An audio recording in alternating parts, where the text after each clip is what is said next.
Je vous regarde et vous êtes beau. Vous êtes beau, j'allais dire, mais je peux me le permettre, moi qui suis âgé, parce que vous êtes jeune. Vous êtes beau parce que vous êtes bien habillé. Vous êtes beau parce que ce matin, il n'y a pas que votre corps, mais il y a aussi votre cœur qui s'est préparé pour ce moment important que vous avez préparé pendant des semaines, pendant des mois peut-être, je ne sais pas, mais où vous avez entendu vos catéchistes, vous avez entendu les prêtres, vous avez entendu vos parents, vous avez entendu la communauté chrétienne qui vous dit « Jésus t'aime, tu es aimé de Dieu ». Et tu es tellement aimé de Dieu que l'Esprit de Dieu vient habiter ton cœur et vient te dire « Tu as le droit d'appeler Dieu Père, tu peux appeler Dieu Papa, tu peux appeler Dieu jusqu'au moment de ta mort Papa. Il ne te laissera jamais seul parce que tu viens de lui, parce que c'est lui qui est à la source de toute vie, parce que c'est lui qui nous attend. » Et ces catéchistes, cette communauté chrétienne, vos parents, quand ils vous disent ça à cause de Jésus.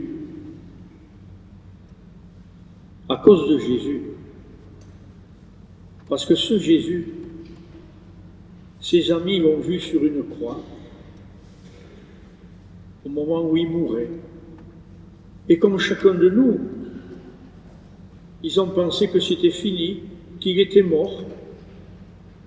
Comme chacun de nous meurt et qu'après, on ne sait pas, ou bien qu'il n'y a rien.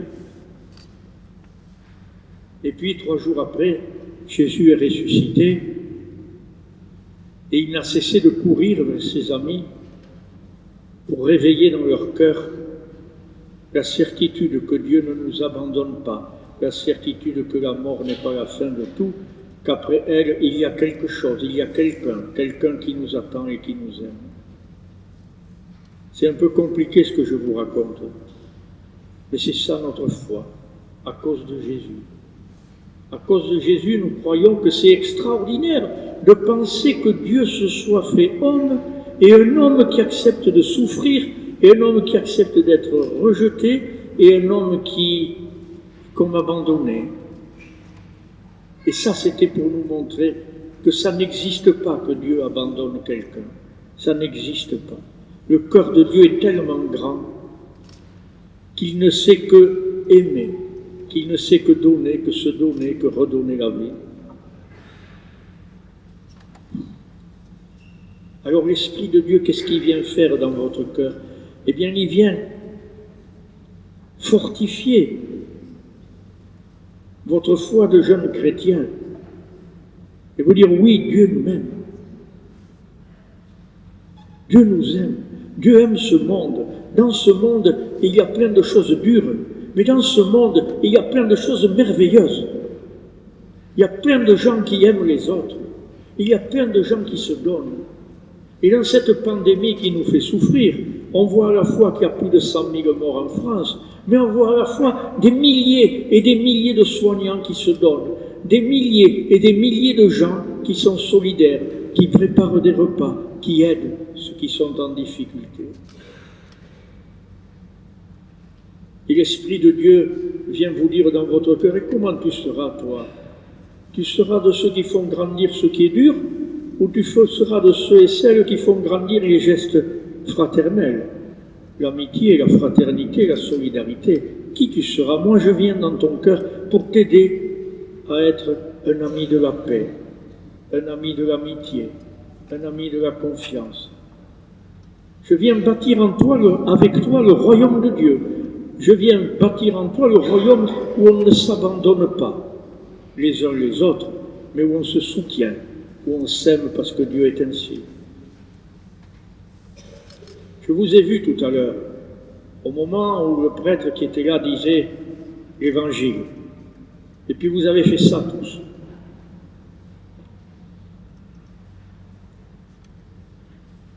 Et ça, qu'est-ce que ça voulait dire? Pourquoi on fait ça?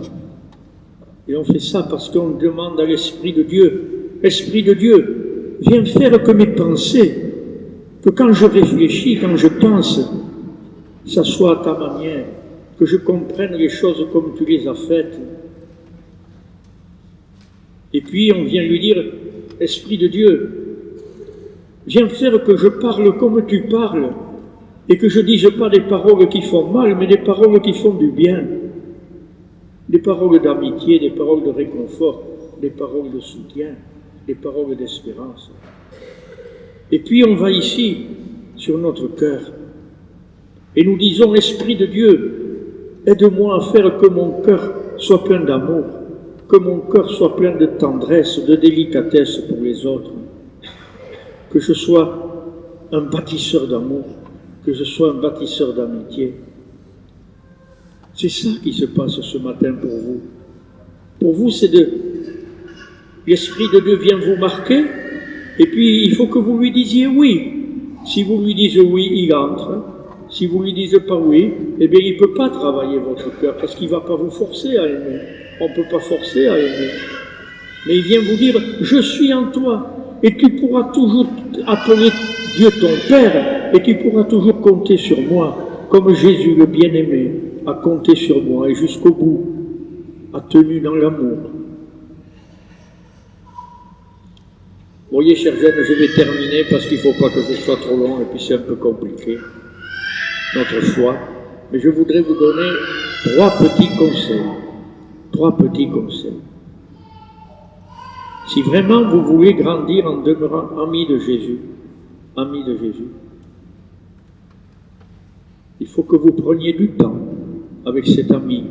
On ne devient ami qu'avec quelqu'un avec qui on prend du temps. Alors moi, je pense que le premier conseil, c'est que ça serait bien qu'à la maison, vous ayez un petit coin de prière dans votre chambre. Je ne sais pas comment est votre maison, ni comment est votre chambre, mais un endroit où il y a une image de Jésus. Une image de Jésus. Voilà.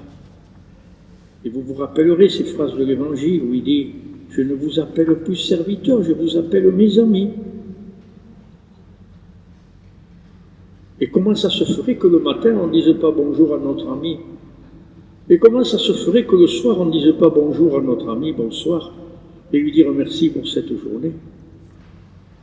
Comment ça se ferait qu'on soit ami de Jésus et qu'on lui dise jamais tout ça? C'est pas possible, c'est pas possible. Que vous ayez un petit coin à la maison où vous pouvez dire bonjour et bonsoir et penser à Jésus et grandir dans son amitié. Et puis la deuxième chose, le deuxième conseil,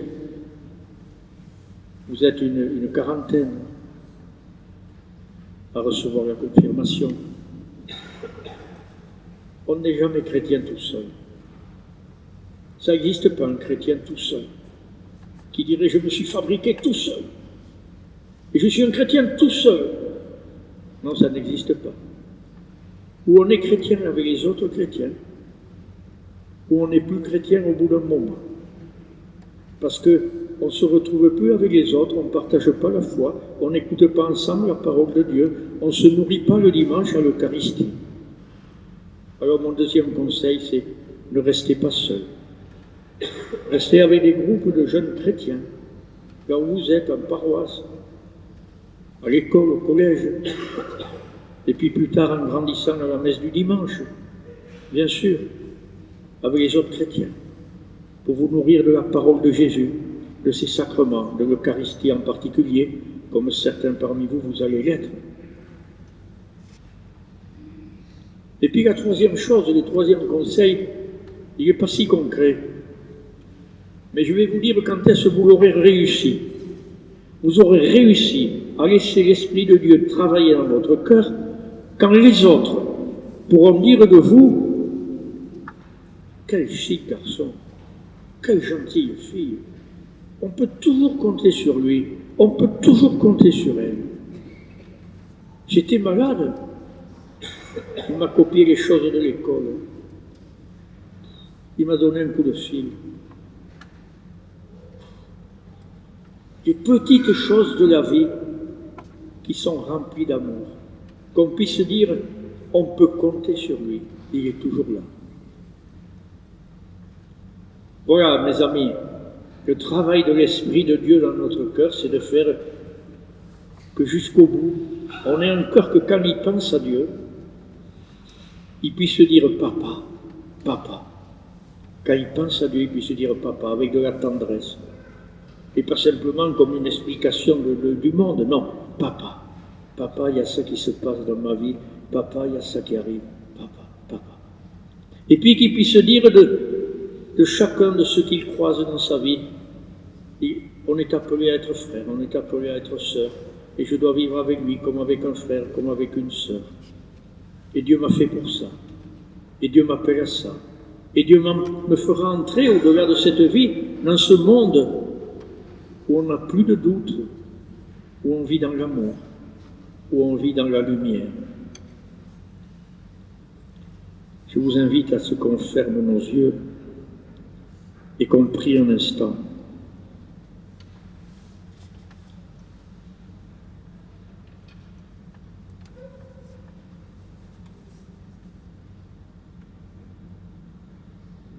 Sois béni, Dieu notre Père,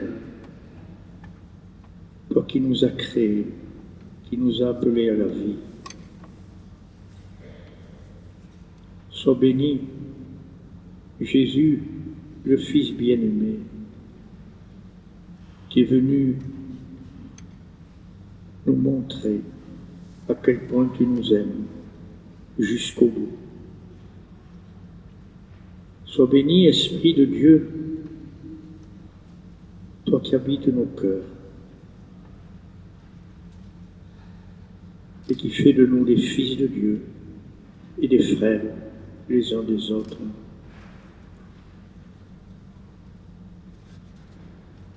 Sois béni, Seigneur, toi qui viens ce matin pénétrer le cœur, les pensées, les paroles de nos amis qui vont être confirmés. Sois béni, toi qui nous rejoins, chacune d'entre nous qui sommes dans cette cathédrale, pour nous redire une parole de tendresse, d'encouragement, d'espérance.